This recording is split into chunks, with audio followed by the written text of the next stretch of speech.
dog. We got the cat. Look at all these guys. Look at them. They're just so adorable. My little night crowd. That's right, buddy. Oh, that's right. Who's going to give you the good scratches? I am. I'm going to give you those good scratches. You're just a little champion. And you're freaking out the monkey. Okay, hey everyone. How's it going? It's a quick little show today. Sorry, it's like less than an hour. Welcome. The news.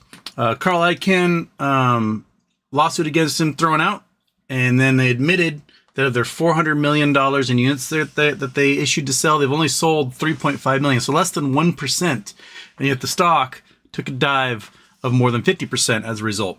That release got the stock to go up about 10 points today. I think Carl Icahn's making his moves, man. I think he's about to pull the trigger.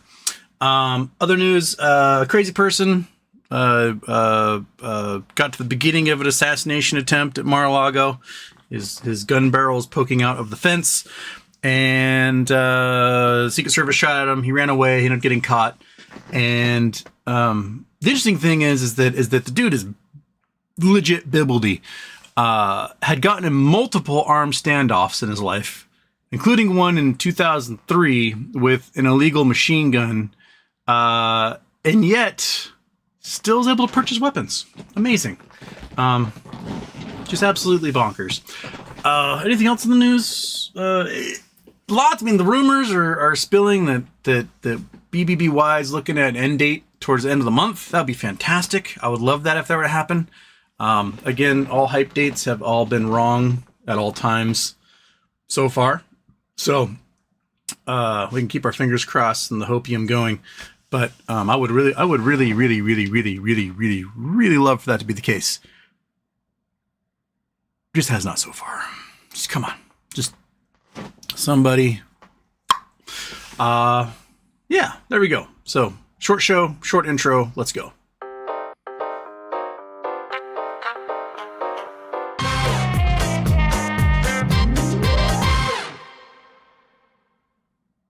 Okay, turn that intro off. So I want to notice that they've been next to each other for minutes now. Look at that. Oops, wrong camera. This camera. Look at that. Fat man. The fat man, the monkey dog. Yeah. Oh, they're so sweet. They're so sweet. They're such sweet creatures. Okay. Boom. Avocados first. Nice job. Matthew Bennett second. Sean Chang third. Avocados. If not, at least I got the first like. Bucket list achieved. There you go. The chill face is here. Zapdos. Shout out to Monkey Butt and the Fat Cat. Oh, crap. There's Karen Mirza's super chat. Here's her monkey treat, please. Of course. Does she want another one of these? Oh, that will get you to give up the bed to the cat, huh? Come get it. Come and get it. Come on. There you go. Give an easy one. An easy one to get. What? Not good enough for you? I just gave you an entire pig ear, man. It's right there. Come on. Get it. Monkey. This is what you get. Are you done with pig ears? Are you done with pig ears? Yeah? Yeah. Chewing that guy. She's getting picky in her old age. There you go. Now she's chewing on it. All right. I'm not your friend. You need a better bucket list. Case Chapman, what's up, man? You think that HRTC lease hearing that just got adjourned will hold anything up with BBBY? I mean, the way I see it at this point, the only thing I really think is holding stuff up is the Bratia case. That just needs to be sent aside, and then everything is all honky-dory. I don't think the leasing things, the stuff with creditors are really that important, because in the plan, you have the ability to merge, and the plan man still takes care of all those creditors and things. That's some good crunches you got going on down there. So that's what I think. I could be totally wrong, and leases are keeping this thing up. But I think that they can emerge from bankruptcy and still have like an estate dealing with that stuff, and they just kind of move on. Snort alert! Oi, Houston, punk will never die. This is true. You cannot kill it. John Vasquez, Houston. Do you think this coming interest rate pivot on Wednesday can give GME a better chance for a MOAS since it can squeeze banks into a liquidity turning point? If they cut, especially if they cut as much as the senators had in their letter today, they're asking for a 75 basis point cut, which is quite large for a single cut, especially when the economy is still like, inflation is still up a little bit. I think that cut would be large enough to cause some real problems with the yen carry trades, and would result in massive dumping of bonds and stock in the U.S. markets, which would cause prices to go down. They have to go to Japan. They have to pay off all their loans and crap. I think that big a cut is a really, really, really bad idea. Doing a small cut is probably also a bad idea. I think you wait a month or two longer. But if you're going to do a cut, you do a teeny one to let everyone know in those carry trades that there's more coming. Because the Japanese yen has gotten really strong against the US dollar suddenly.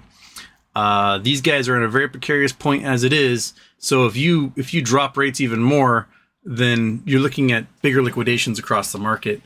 I think you do baby steps if you do it, and better to actually wait another month or two until you actually get inflation down to 2%. If they do it early, it's just going to be like 2008. It's going to be just a pinch too early. Everything's going to crash anyway. You got to wait, like, you got to keep a crash from coming, or you got to wait until the crash begins and then you cut rates.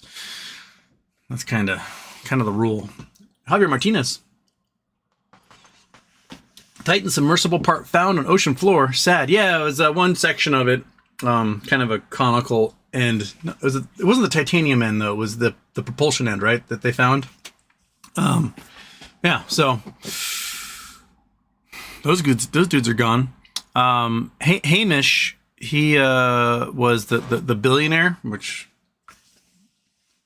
my friend Sarah, who is the Capcom at Blue Origin, Hamish paid to go up into space with them. So she knew him and she knew his family and everything. And at the funeral, his wife said something like, Hamish would have loved the idea that he was a billionaire. He was a rich guy, but I don't think he was a billionaire.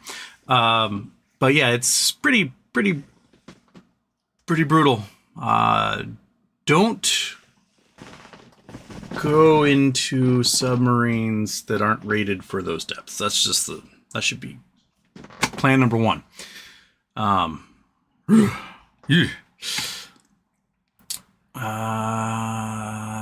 Where was I? Okay. Avocados, you are so right. I'm so pathetic. Talking about your bucket list. I don't even actually have one. Thought this could be a starting point. How are things in your part of the world? Snort alert. Reemergence can happen with the hearing still going on. Only 15-minute notice to the press has to happen. No filing needed or anything else. This is true. Then go, we're emerged, and shebang bang boing. I just hope that the we're emerged includes, and this is all the equity we're going to be passing back out to our legacy shareholders and screw you hedge funds. Right? Wouldn't that be good, Monkey? Get that to happen. Get equity. We get cash on top of equity. That'd be an excellent bonus. Then you and I are taking off the next several years. You're gonna spend some time on the road, going all over the U.S. and maybe Canada too, driving and having lunch with every single solitary one of you. And then when we run out of that, we will hop on an airplane, right? Well, you want to go visit like Europe or Australia or something? Might be hard for you to get to Australia, but with a doggy passport, we can get you to Europe. And then we go have lunch with everybody else. Robert Manson. Oh, Manson. Oh crap, Robert Manson, you just disappeared. Where'd you go?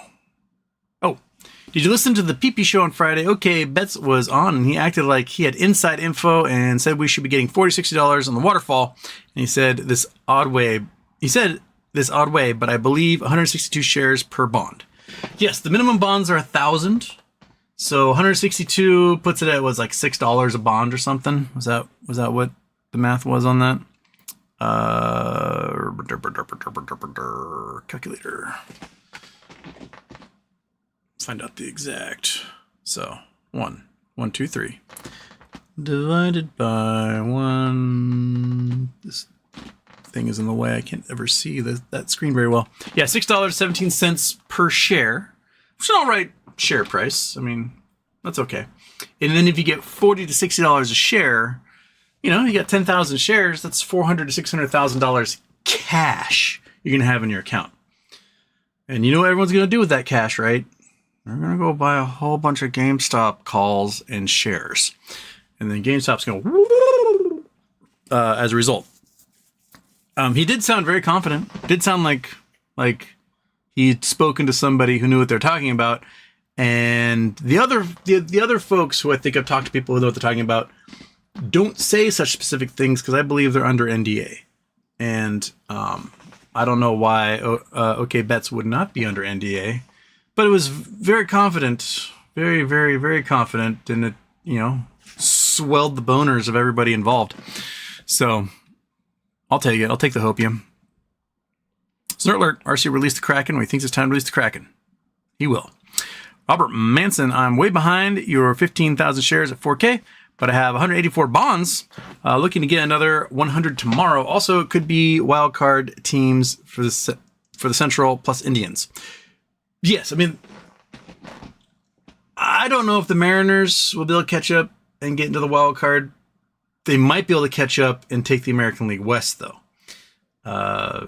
They are currently 15-1 when wearing their City Connect jerseys, so they're just slump busting. They're just wearing City Connect jerseys. Plus, they're throwing Wu tonight, and Wu is the most dominant pitcher in baseball right now. So they have a good chance, as long as the offense does its job. But yeah, the Centrals, for being what has been the weakest division in baseball for a while, the AL Central's been pretty solid this year. But yeah, where are you getting your bonds? Because are you an accredited investor? Because I have not been allowed to purchase them. Where? I would love to know. What platform are you using there, Robert? Sal Doubt. Sold out. Thanks to whoever gifted me a membership recently. Got a notification about it a few days ago. Mighty kind of you. Well, there you go. I'm not sure. I can't remember who gave it to you. Someone did, though. Avocado says IBKR, the only place to get bonds for BBY. They didn't let me buy it when I tried, but that was back in like April. I don't know if they allowed people to start buying them again. Yeah.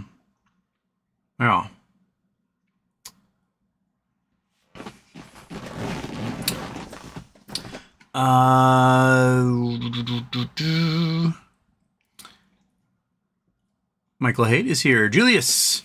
I thought this was a review of World Liberty Financial Crypto Project. More giving from the Orange Boomer. Oh, yeah. Trump, did he launch it or is he launching it? He's launching a new crypto. Remember, his son launched a crypto, Trump Coin, with Martin Shkreli, and then they rug pulled all the investors, and the younger Trump walked with $200 million. So at age 17... he was already pulling scams on his family's sycophants and with, you know, criminals. So I wonder what Trump's doing. His previous escapade into NFTs appears to be a giant money laundering scheme. So I'm wondering what he's doing with his Trump coins and stuff. That'll be interesting. Stephanie L. Super chatting. Hiya. Late arrival today. What would happen if Trump was killed? Could Haley step in? Honestly, I have no idea. My guess is since Vance was already nominated as the VP, that he would move up to the presidential candidate and someone else would replace him as VP. So you would have Vance the top of the ticket at that point. That'd be my guess. In all reality, just pure chaos would happen. That's for sure. But since the convention's already happened, that's probably how it would work, is Vance move the top of the ticket. When you've had like deaths in other elections, you know, like Paul Wellstone dying, there was a quick act to do write-in campaigns for Walter Mondale to take his spot. When what's his face in Missouri passed away, his wife took the seat. What was that? The guy that died in a plane crash, Monkey. What was that guy's? I can't remember his name. But yeah, there's that's sort of been the case. I don't think Melania could take the spot because she's not a natural born citizen. I think it would be the nominated VP would take the spot.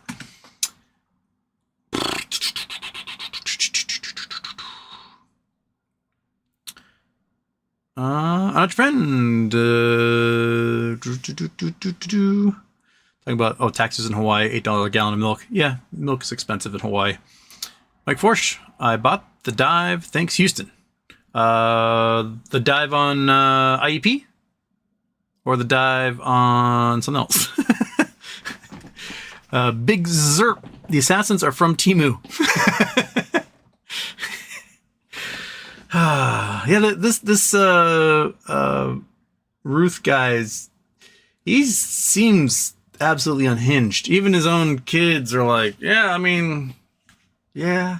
The prosecutor prosecuted him in North Carolina and was like, yeah, he's gotten in armed standoffs like yearly. And I don't know how somebody gets into armed standoffs yearly and then still is free to move around. Seems like something you would, after maybe your third armed standoff, you just aren't allowed to leave an institution after that, let alone go buy an AK-47 and a bunch of rounds. And yeah. I will note that one of the first things Republicans did when Trump took office was pass a bill allowing for the mentally ill to purchase firearms. So kind of making their own bed on that one. Hayes Productions. I keep hearing more about downtown St. Paul, Minnesota, about legacy, been there forever, restaurants closing, the Lowry selling building without telling tenants, other buildings empty, but nothing about bank crisis. Oh, it's happening in every downtown. These buildings are 20% vacant. On top of that, another 20% haven't paid their rent in more than a year. So you're losing income on 40% of your buildings. The value of the buildings are dropping 30 to 70%. The bonds on the buildings are for whatever the purchase price was 5 years ago, which, let's say you have a 200,000 square foot building in fucking, St. Paul, right? And you're essentially not earning income on 40% of that building. That building you bought in 2019 for $200 million, is probably worth, 60 million. So it comes time. You're the real estate investment trust or whoever owns the building, pension fund, I don't know. And you're like, hey, bank, we need to refinance this 5-year bond because the principal's coming due. So let's do another $200 million. And the bank's like, you're 40% vacant, man. You're worth $60 million. And the real estate investment trust's like, yeah, we're not coming up with $140 million to make up for that. So I guess we're going to walk away. And the bank goes, shh, don't, please no. Because then the bank has to take control. And the bank has to sell it for a gigantic loss and then put that loss on their books and show all their depositors they don't have their money. And I don't know when this is finally going to snowball and everyone's going to be like, yeah, these banks are toast. Or if the government's going to step in and just make it rain on all these regional banks. I mean, normally they're saving the big banks, but if like every regional and community bank in the country has to go under as a result of this commercial real estate crisis, we cannot have only large banks because there are roles these smaller banks fill. And if they're gone, there's no one to do these construction loans. There's no one to do these development loans. There's nobody to do these commercial loans. Like that's the role that these community and regional banks were taking. So I honestly don't know what the plan of the Fed and the Treasury and the FDIC is for when the time comes, because the time is coming. Every day just gets that much closer. Dylan Miller, 1PP show. Soon? I don't know. Hayes Production, they've been blaming on crime and homelessness. Oh, I mean, when downtowns fail, you get lots of empty spots. You get squatters. You get, less police coming to those areas. Crime does go up because it's a sign that the economy is not doing very well. When the economy doesn't do very well, you get more crime. So yeah, having these dead downtowns is going to do wonders for cities' crime statistics. So they're going to have to figure out how to get people in these buildings. My solution is you got to do John Jacoby.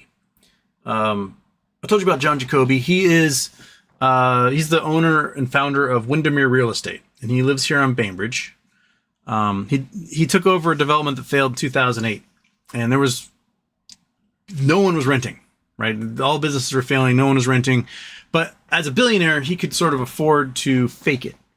And let's we'll give you the recap on Jacoby's development here on the island. So this development here down in Linwood Center, which is this little burg at the south end of Bainbridge. It's this development here. Now, you got condos and townhomes and a little clubhouse and stuff, but on the main street, they have this sort of Tudor style commercial space. There's lots of little restaurants and little knick-knack shops and stuff like that. Can I take my little man and drag him down here? There we go. So you can kind of see. This is the original 1920s Tudor. It has my friend's restaurant, Treehouse. Nice little pizza joint there. It's got a little farm store. It's got a single screen theater. It's got a great Mexican joint. And there's like a hair salon and whatnot. It's all from the 1920s. And then this newer development, well, this part is the old manor house that's across the street. This is a fancy restaurant called the Beach House. And then all along here are little storefronts. You have like a sandwich and coffee shop. There's a wine bar there. There's a frozen yogurt place. You've got I think this is yeah. That's still the place. That's frozen yogurt. There's like a furniture shop. There's what else is here? That's the pet place. Might be the. I don't know, it's like a furniture shop. There's like a burger store. There's Paws. That's where I adopted Chalupa Batman. But like there's little shops here. This place went under in 2008 when the economy collapsed because the bank that had given the commercial loan or the construction loan or credit, they disappeared. And along with it, the $28 million are supposed to be used for the rest of this construction.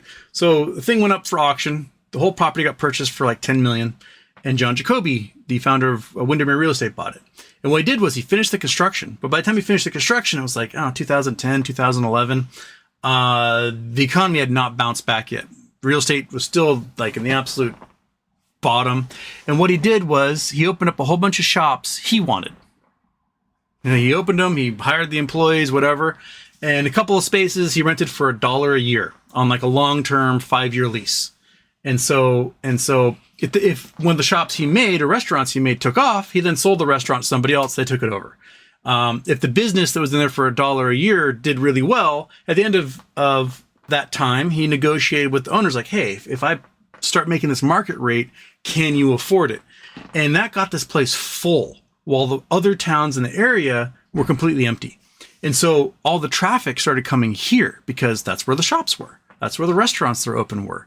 And in the main part of downtown Winslow, which is the main town on Bainbridge, was kind of suffering at the time. There's a lot of empty storefronts. There's a lot of businesses going under. But this place, John Jacoby just sort of fronted the whole thing. I think we're going to start seeing cities doing the same thing, where there's a town in Iowa that had a completely dead downtown because Walmart had just killed everything. And all the buildings were going vacant and falling apart. And so the city floated a bond and bought everything in downtown. Everything. Every single dang thing there was. And then they rented out the space to residents in the town for, again, like $1 a year lease. Because it was better to have anything they possibly could in there. Hair salons, bicycle shops, restaurants, ice cream stores, whatever. And it got people going downtown. The prices were kept pretty low because of the low rent. And the downtown boomed as a result, regardless of whatever, Walmart was doing to the town, because all of a sudden you had the sense of community and you had cheap prices that could compete with the big box store, and you had nice events going on. I think a lot of cities are going to have to start doing this. They're going to start looking at these vacant buildings, seeing, okay, we have this giant office tower here. Look at our office towers. We can convert 15% of them into housing. So do that, convert those 15% into condos and whatnot. The ones that are not set up to be set into condos, lower the rents like crazy. Lower the rents so that you have all sorts of doctor's offices, dentists, lawyers, startups, things like that moving in there because they're getting the rent for, $1 a square foot or whatever. And you're going to have to make incentives for these spaces to attract people in as best you can, just so you get bodies in there.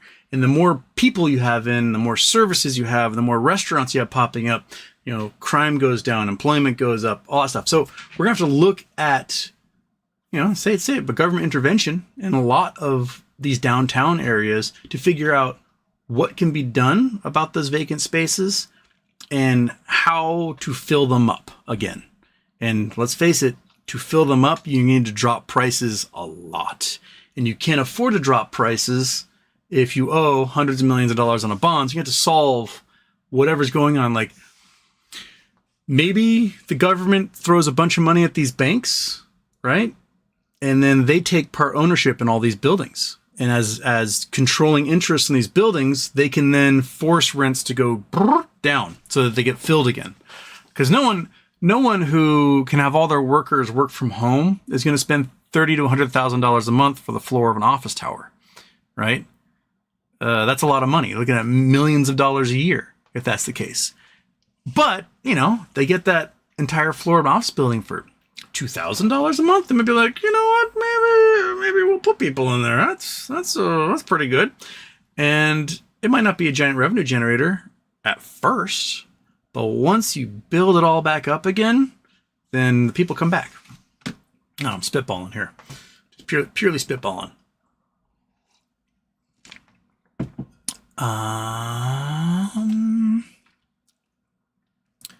Okay. Tristan Cates, is IEP a buy right now, or could there be a dip? Was hemming and hawing a buying? At this point, if you're going to buy IEP, you look at it as a long-term purchase, not as a quick flip, because you're getting 40% returns at the moment off of the price at $10, $11 where it is. So yeah, if you want to get $4 for every $10 you spend, IEP is a great purchase. You'll get that $4 in perpetuity on that $10 you spend. So why not? Right? Why not, monkey? Yeah? You'd do it if you had dollars and cents. You have no sense. You have no sense, dog. None.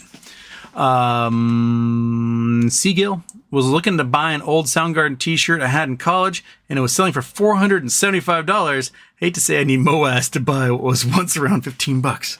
Holy smokes. Maybe I can talk to Ben Shepard. Maybe he has some old Soundgarden shirts, and we can do them as a giveaway for Cherry Tuesday one of these days. I got some old backstage passes, Soundgarden here. Those are part of my collection though, so. Also got, I don't know if you guys can see, the snacks from my nephews. Up there is a Queensryche set list with autographs from the entire band, one of their t-shirts, the sticks used in the concert, up in a shadow box up there. Some rock and roll, some Seattle rock and roll legacy is around here somewhere, right, monkey? Oh, you saw me get the bag, and now you're thinking there's gonna be more.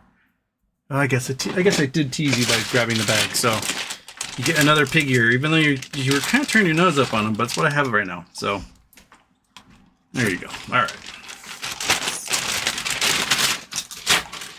Okay. All right.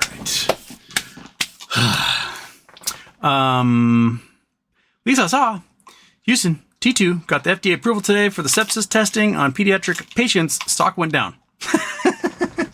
Of course they did. Of course they did. Yeah. Isn't that how it works? I guess it's one of those buy on rumor, sell on news thing. But the stock wasn't doing that hot in the first place. So, H Productions, they blamed no upkeep of building the Lowry for years on the homeless drug users in the area, not the rich lady whose husband died and now selling off his entire portfolio. So maybe some developer will get it on the cheap and do something big. Mike Forst, pig ears number one. She's looks like she's coming around. You can hear the crunching noises over me right now.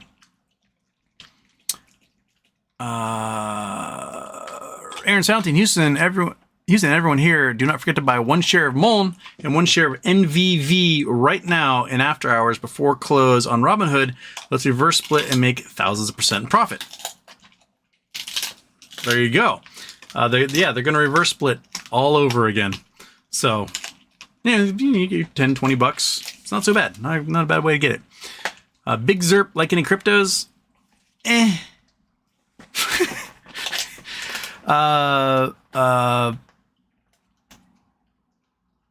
Yeah,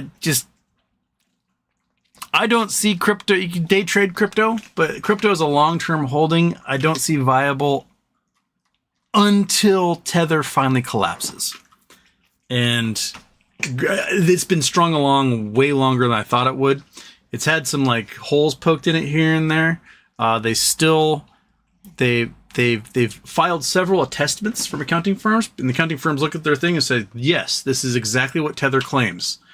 But there's been no audit of Tether's holdings. And when the government went looking for it, they only found 3 cents on the dollar. So 55% of Bitcoin is purchased using Tether. And if Tether's fake, and every time Tether mints, 3 billion Tether coins, and then Bitcoin goes through the roof, right? Where's the billions from Tether? Where's it go?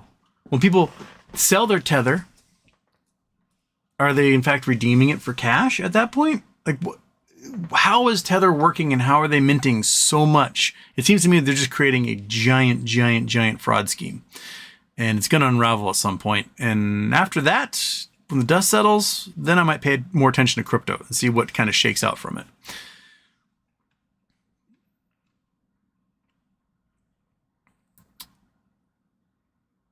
Robert Manson. Oh, by the way, you in the chat want Mo asked to come yesterday. I'm 60. You have no idea how fast I want to come.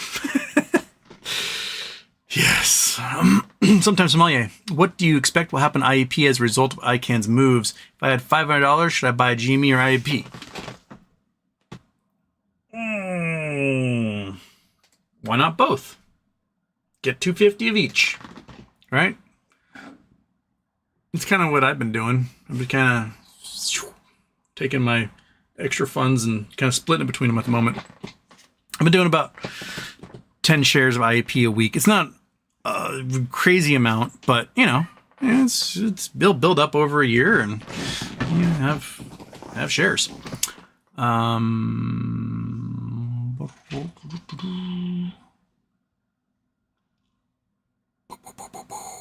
Zapdos, Monkey Butt is welcome in New Zealand. Do you want to go? You want to go be a Kiwi? Do you? Everyone's gonna think you're some sort of like weird dingo, huh? Yeah.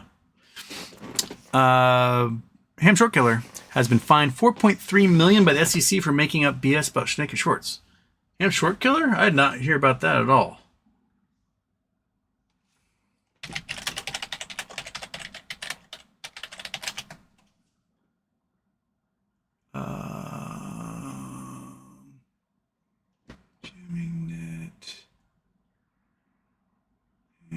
Operator. I'm getting ham radio operators. Do I have to do it as one word? Probably.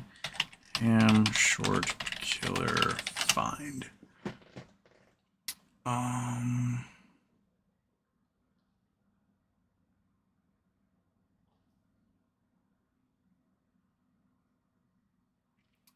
don't see the Anson funds. I see 7 million settle.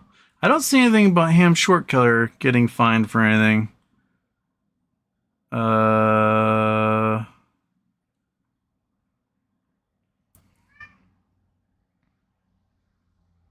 Send me a link if you have one, because I'm not seeing anything on my search here. So by all means, send me something so that I know what the hell is happening. Sorry, I have a hangnail and it's just killing me at the moment. There we go. Okay. I don't see anything for that. Hi, Kitty. What's up? You're doing lots of yelling. Why are you yelling so much? Why, Tyler? How many BBYQ shares do you have, Houston? Will my 10,000 shares be enough to cash out? I have a little more than 15,000. It's like 15,500 and something. Or I had before. But if the payout is 40, 60 bucks, if you're 10,000, that's $400 to $600,000 plus whatever value you have on top of it when they issue it to the bondholders. So it puts the floor price at $6, right? Then you're looking at another 60K on top of that. So 460 to $660,000. That's a good chunk of change. That's enough that you can like coast for a while on, right? And, you know, if everyone's getting this flood of cash, we're talking like billions of dollars suddenly, you know, we degenerates are going to be purchasing GameStop and IEP and other things with it, and then buying calls on top of that. So, you know, okay, calculator time. Yeah, I'll calculate it up here.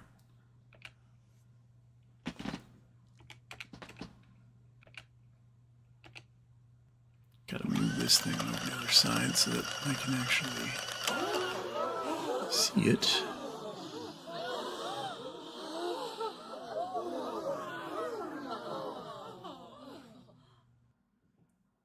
Okay, go away, Google Earth. Bam. Okay, so let's say it's on the low end. You get $400,000, right? And you take. Oh, let me bring up. On this side, I'm going to bring up GME options chain. All right. So let's look at you now you got some money, so now you can kind of play options a safe way and look at stuff that's a little bit further out. So let's look at January leaps. So January leaps for GameStop, they're like $400, $395 for at the money. So let's say you do this, you get 1,000. You get 1,000 of those, right? At $20. So they're at $400. So that's easy math right there. So you have 1,000 of them. Okay. We've seen the price in the last 2 months fluctuate as high as $80 after hours. And I think, $64 at open, I think was the highest it opened at. So let's say you get another fluctuation like that between now and January, or you make leaps for June or whatever, right? Every $100, every dollar it goes above that $20 price is another $100 on top. So if it goes to $21, you're looking at $500, $475. So now you just went from 400,000 to 500,000. If it goes up $10, goes up to $30 for some reason, you just made like $1.4 million off of that. If it does it fast, it might be $2 million because of the implied volatility increase. So that is going to be bonkers. Let's say it goes $64. That is $44 above where we are. By then, there's about $1,000 premium on it. So that is times $5,400. Boom. 5.4 million. You can play it safer. You can get the leaps with half of it, take half of it, buy a whole bunch of shares, to offset. You can sell calls on that with $400,000 at $20 a share. You can pick up 20,000 shares. This will give you 200 contracts. And now let's say you want to play it safe and sell contracts at $30. Right now, leaps are selling at $200. If you want to do weeklies, so let's see here. We'll look at next week. You can sell them like 25 weeklies for $20.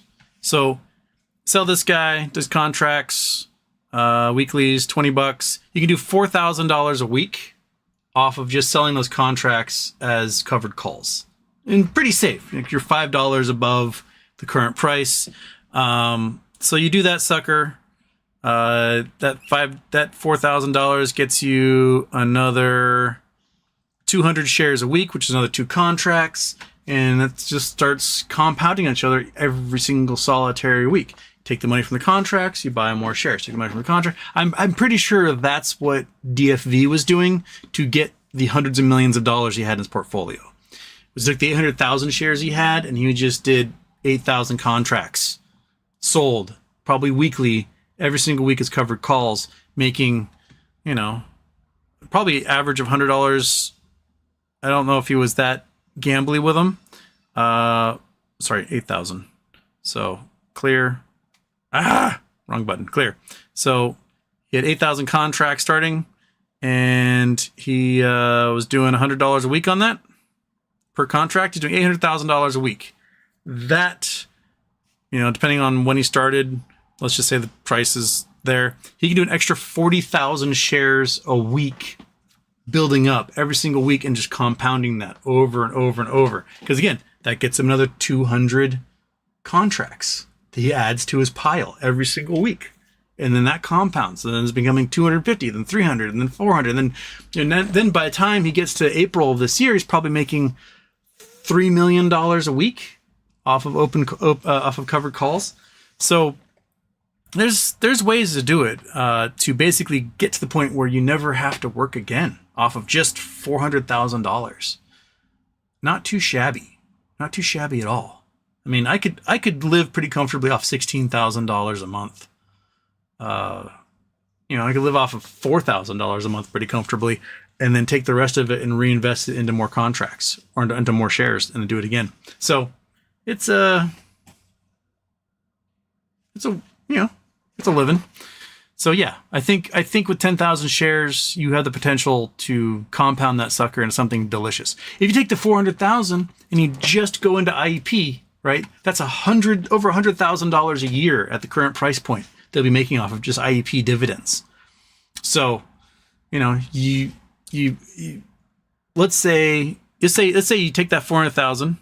You know, stock's like $11 right now. So that's 3,636 shares, right? So you can do, was that right? No, that was wrong number. That was 40,000. 400,000 divided by 11. 36,000 shares. So 36,000, let's call it 36,000 even, just for easy math. So 36,000 shares, you are doing 36,000, you're doing, I think 9% is return right now. So 1 point per quarter. So 9% return. There's 1, 2, 3, 4. There's 1 year, 50,000. That's just shares, not, dang it, 400,000. Let's just do the 400,000. There we go. Times 1.09. There's 1 quarter, 2 quarter, 3 quarter, 4 quarter. You're at 564. 1 quarter, 2 quarter, 3 quarter, 4 quarter. So in 2 years, you're at $800,000. 1 quarter, 2 quarter, 3 quarter, 4 quarter. You're at $1 million after 3 years. 1 quarter, 2 quarter, 3 quarter, 4 quarter. 1.58 million after 4 years. 1 quarter, 2 quarter, 3 quarter, 4 quarter. You're at $2.2 million after 5 years, and you're making, the next quarter you'll be making $200,000 a quarter. So you're $800,000 a year after 5 years of just sitting on your butt doing nothing with that kind of money. So take it. Take what you get. Attaining oneness, Rock God. You see ABC poll, Kamala Harris, 45% support under likely voters. Crazy. Explains the hard push into fastest voters. Also, is Benitoite worth anything? Benitoite worth anything? Benitoite is one of the rarest gemstones on Earth. It's found in Benito County, California. Only in like one area of one mountain range. It's a really beautiful blue stone. Benitoite.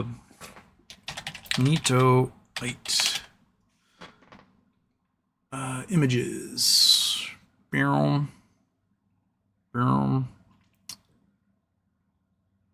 we go. So benitoite, it's really, it fluoresces under UV and X-ray, and it's got some beautiful colors to it.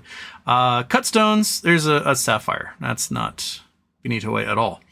There's benitoite. Here's a cut benitoite. That's probably selling for $1,000 to $10,000 a carat, depending on its size. You can get included ones like this. This is a garbage stone. This is just for like a collector who wants to say they have some. But if you get like gem quality ones, yeah, these things are probably $1,000 to $10,000 a carat, depending on even some examples like this. Like this is known as in matrix, means in the rock that it was found in. So some collectors, a specimen like this can sell for thousands. Benitoite in matrix for sale. So here, 2,500 for Benitoite in matrix. This is off what, eBay or Etsy? So here we go. That's a small. That's it's golf ball size. That's $2,500. So yes, Benitoite is very, very, very, very valuable because it's very, very, very rare. That's a big one. That's got a lot of stones in it. Why don't you take me there? Let's visit. Where are we going? How much is this one? $5,600, and it's palm sized. Yeah. So these are cut. You cut them. Each one of those stones 10x to 100x on the value when you cut them. That's a really good example right there. But yeah, these things are Benitoite faceted for sale. That's not Benitoite. That is, here we go. That is definitely, this is stunning Arkansas blue Benitoite. There's no such thing as Arkansas blue Benitoite, and $22. This is definitely a piece of glass that's being sold. Here we go. Faceted Benitoite, $10,349, 1.2 carat. So $10,000 a carat.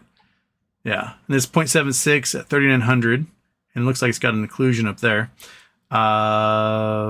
So yeah, they're valuable. They're super valuable. They're very, I mean, again, like probably for every gem quality Benitoite that gets produced, 100,000 gem quality diamonds get produced. So like the rarity is very high. It's a pretty durable stone.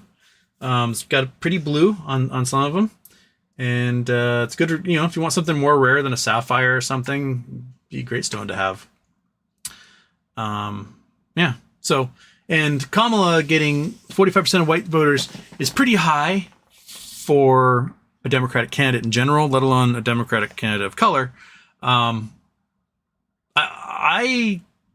think that they may have even doomed Ohio on with this stupid Haitian eating cats thing. Like Ohio, people from Ohio are going to be people from Ohio. But a lot of people in Ohio are very proud of their state, and they're now a laughingstock right now. And they're seeing death threats and bomb threats and just weird Nazis coming in and marching. And if you are on the fence, you're turned off by that and you're going the other way. If you are somebody who was a Trump supporter, but you don't like the idea of neo-Nazis and Proud Boys and the KKK marching in your cities, you may abstain from the election, right? I think this whole thing has put Ohio up for grabs, and I think has doomed any re-election ability as a senator for J.D. Vance at this point. That he's a one-term senator and he's done. Because they will play this crap over and over and over again. They will remind everyone what a piece of garbage he was and how poorly he treated his own state and spread these malicious lies. So yeah, I think we'll start to see polls coming out of Ohio where Harris is gaining ground. And right now, Trump had like a 10-point lead the last time I saw Ohio polls. But I think she'll close the gap in a hurry. She closed the gap. There was an 18-point difference between Trump and Biden back in the beginning of July. It's narrowed to a 3-point difference now between Harris and Trump. So I think that the Trump campaign appears to be actively destroying any moderates who would even think about voting for them at the moment. And if people aren't going to cross the line and vote for Harris, I think they're just going to abstain from the election and do a protest vote with somebody else, if anything else. So, yeah.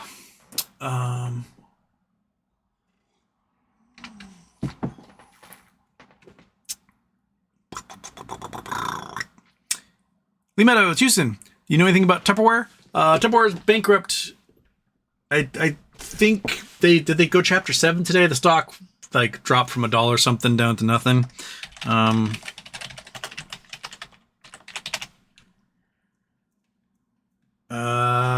Tupperware brand plans to file for bankruptcy. Yep. So it's planned for bankruptcy. I don't know if it's going to do a reorganization or if it's going to do a chapter 7 and just liquidate. As soon as this week, they're filing for bankruptcy. There's been year-long effort to revive the business amid waning demand. Shares fell 50% today. They've got $700 million in debt. It's going to shutter its only factory in the U.S. and lay off 150 employees. Replace the CEO.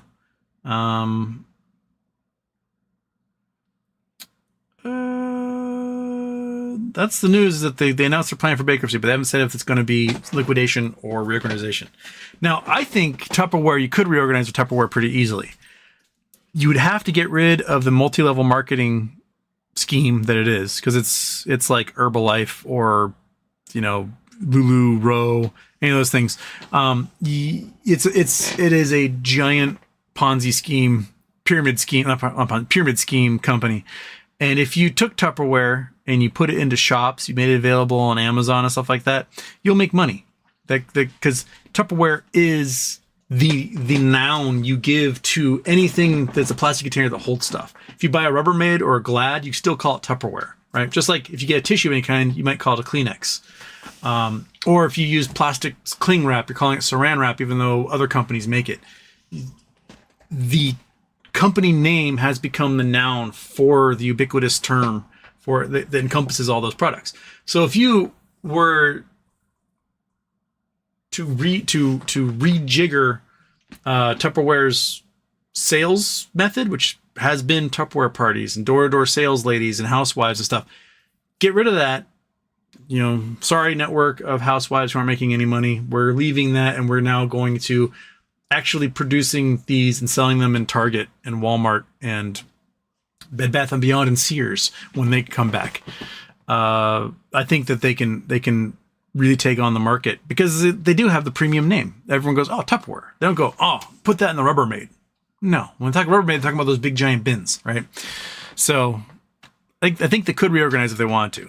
We'll just have to see what comes of it. Robert Manson, I bought 91 through E-Trade because I had 2,400 sitting there in cash, and 92 started on IBRK on the website. After logging in, you can buy memory, research, bonds, type QSIP, and then buy. You have to get permission. Okay, so you have to get permission from IBKR, and they're allowing you to buy again. Word.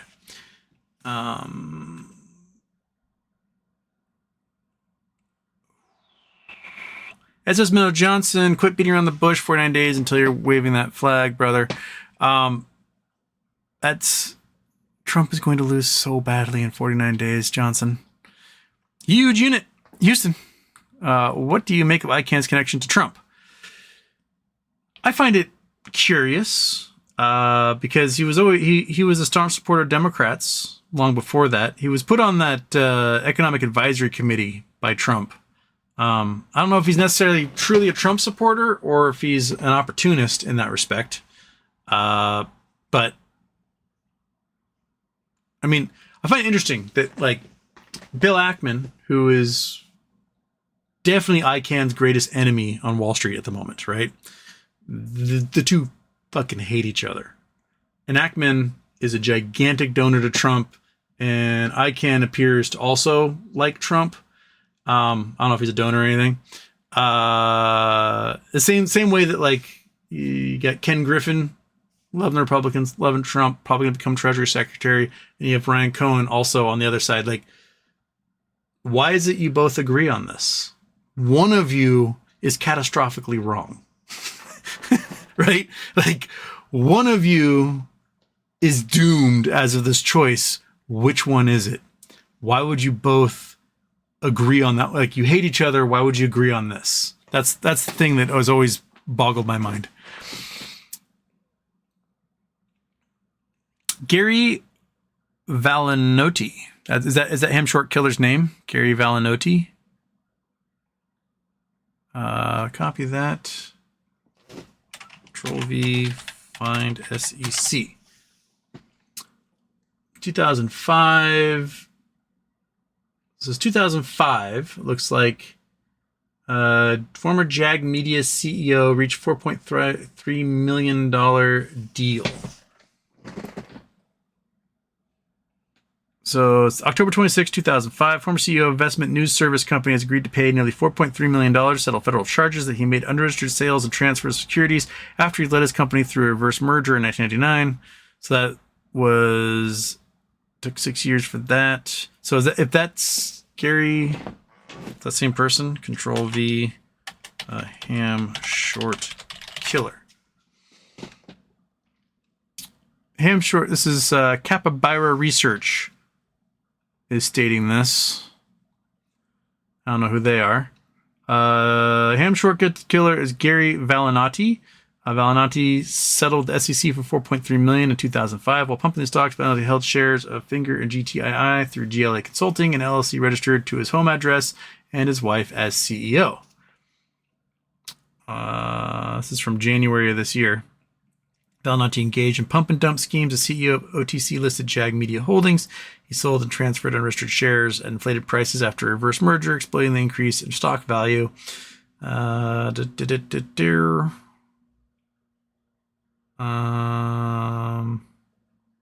that's according to these guys.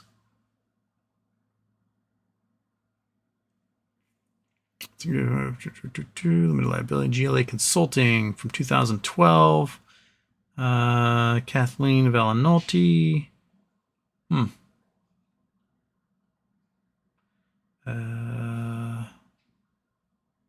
there others? Anything else that?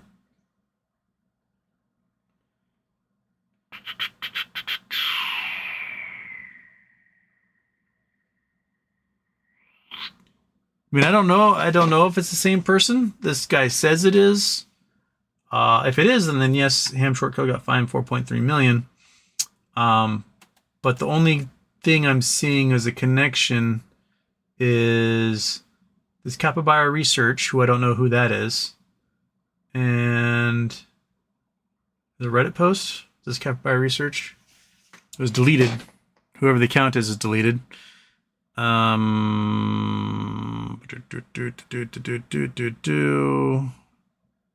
got nothing. There's nothing in that really.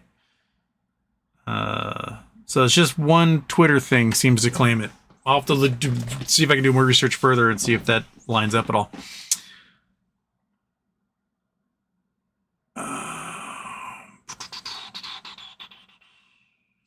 Ryan Presley, Trump assassin looks like Dale Gribble from King of the Hill. The dude is absolute lunatic. He apparently was convinced he could get a whole bunch of Afghan and Iraqi soldiers to go to Ukraine to fight. And the Ukrainians are like, no, what are you doing? He's like, well, I live on the beach. Like, just completely disjointed. The guy, if I were selling him an AK-47 with the serial number scratched off, I'd be like, I'm going to get in trouble for this. So, yeah.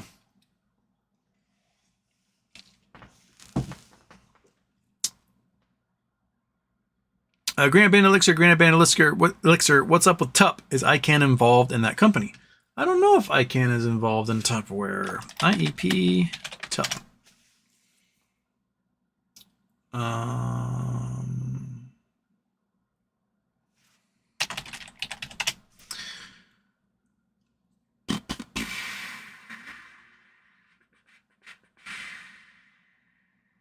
I don't see anything with Icahn and TUP right off the bat.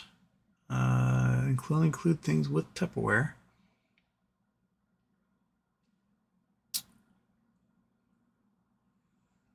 Nope, not there.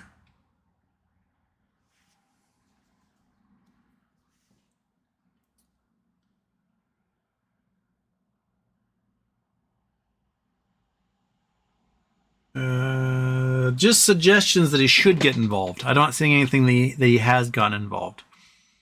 I mean, if Icahn were to go and swoop in and pick up Tupperware and then, you know, merge it with, it would be a perfect candidate for Newell Brands because they've got Coleman and Rubbermaid and those guys. But yeah, I don't see anything. He backed Herbalife, which was a multi-level marketing scheme, but he basically backed it just to piss off Icahn because he hated that guy's guts. And so Herbalife, which is a terrible multi-level marketing scheme and should die, only got Icahn support because Icahn was shorting it. And Icahn's like, I hate that guy, so I'm going to do the opposite. And so he went in and saved the company and cost Icahn $1 billion as a result. Interesting. Yeah. Okay. So I don't see any direct involvement of him just yet. Oh, it's time for me to go. Sorry, short show. I'm going to try to finally get the political show done tomorrow afternoon if I can. We'll see if I got a whole bunch of like Windows up and ready to go, and the computer rebooted and the Windows didn't come back. And I was like, oh my God. And I was going to try to do it yesterday. I think Wednesday for the politics show, I'm going to have Bill Marler on, who is, he lives on Bainbridge. He is the top litigator for food safety on the planet. He is behind the Jack in the Box case, the Chipotle cases, the recent Boar's Head case. And we're going to talk about food safety and the politics behind it. Should be a good show. He's brilliant. He knows more about food safety probably than any human being alive. And talk about like what the lobbyists behind these large corporations do to ensure that your food can kill you, basically. Tentatively, it'd be 5 p.m. West Coast on Wednesday. He needs to confirm that with me. If not, we'll find another date for it. And I'll try to also do a normal show on Wednesday as well for Houston a Problem. And I'll see you guys tomorrow on the Politics channel, I hope. So, excellent. Attending is Houston Roughnecks. Come on, you apes. Do you want to live forever? Witness me. All right. I'll see you folks later. See you tomorrow. We'll have a great day. And rock and roll. Short outro. Creatures.